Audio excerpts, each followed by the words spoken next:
আসসালামু আলাইকুম। আমাদের সাথে হায়দার ভাই আছে। যে হায়দার ভাই একটা জিনিস আমি আলোচনা করতে চাইছি। সবাই বলে রসুল্লাহকে ভালোবাসি, ভালোবাসা উচিত হয়।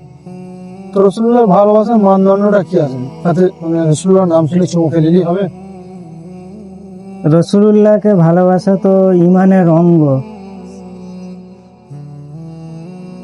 মান আহাব্বা লিল্লাহ ওয়া আবগাযা লিল্লাহ ফাকাদ ইস্তাকবালাল ঈমান। আল্লাহকে তো ভালোবাসতেই হবে, এবং রসুলের ভালোবাসা তো আল্লাহর সাথে জুড়ে দেওয়া হয়েছে।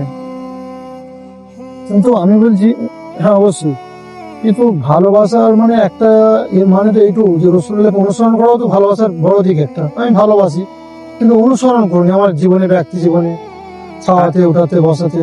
আসলে যে কথাটা তুমি বলছো, সে কথাটা উদাহরণটা এরকম হয়ে যাচ্ছে না, ছেলে বলছে আব্বা তোমাকে খুব ভালোবাসি, কিন্তু আব্বা বলছে দেখ, তুই যদি আমাকে ভালোবাসিস তাহলে তোর মাকে ভালোবাসবি।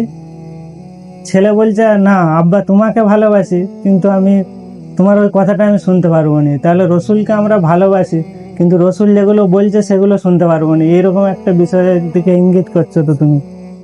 স্যার, আমি কোরআনে একটা আয়াত আছে, আয়াত তোমার ঠিক মুখস্থ নয়, যেখানে আল্লাহ বলছেন যে নবীর সম্পর্কে বলছেন যে আওলা বিল মুমিনিনা রউফুর রহিম।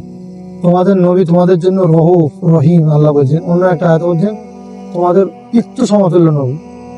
তো এখন একটা জিনিস দেখা যাচ্ছে, দেখো আজ আমরা রসুল্লাহকে মানি, কত কোটি কোটি মানুষ মানিত ভালোবাসে, কিন্তু আমরা সব থেকে লাঞ্ছিত, বঞ্চিত, অপমানিত। কারণটা কি?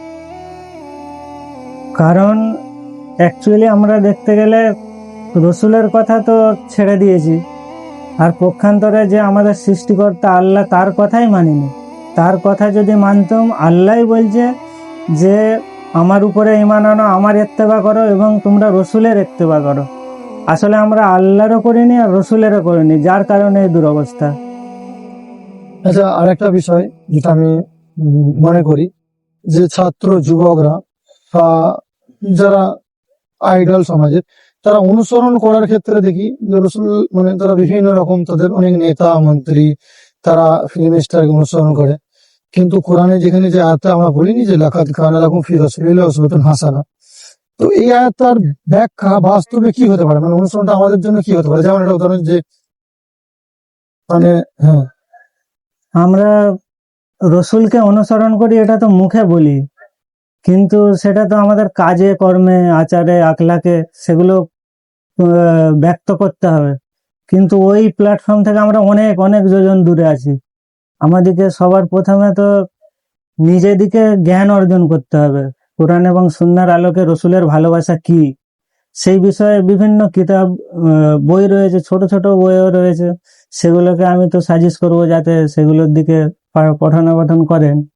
দর্শকবৃন্দ সবাই এদিকে দৃষ্টি আকর্ষণ করব, যে সঠিক জ্ঞান অর্জন করে ভালোবাসার সঠিক যে মাপকাঠি, সেই মাপকাঠিতে আমরা নিজেদিকে গড়ে তুলবো। যাক, অসংখ্য শুকরিয়া, আমাদের সাথে ছিলেন হায়দার ভাই। তো আমরা যেটা বলতে চাইছি যে দেখুন, রসুল্লাহ শ্রেষ্ঠ মানুষ পৃথিবীর, তার ব্যাপারে দুটো নাচ জানলেই হবে না, তাই না? তার নাম শুনলে খালি একবার চুমু খেলেই হবে না। ওনার ব্যাপারে একটা বই পড়ুন, দেখুন একটা বই, ওনার জীবনী পূর্ণাঙ্গ ভাবে পড়ুন, এবং ওনার জীবনে যে কত চিত্র, কিভাবে ত্যাগ, আমাদেরকে কিভাবে ভালোবেসেছেন তিনি, তাই না? তো তাহলে যদি আমরা পুরো না পড়ি, তাহলে এই মানব আমাদের জীবনটাই বৃথা। আল্লাহ আমাদের বোঝার তৌফিক দান করুন। আমিন।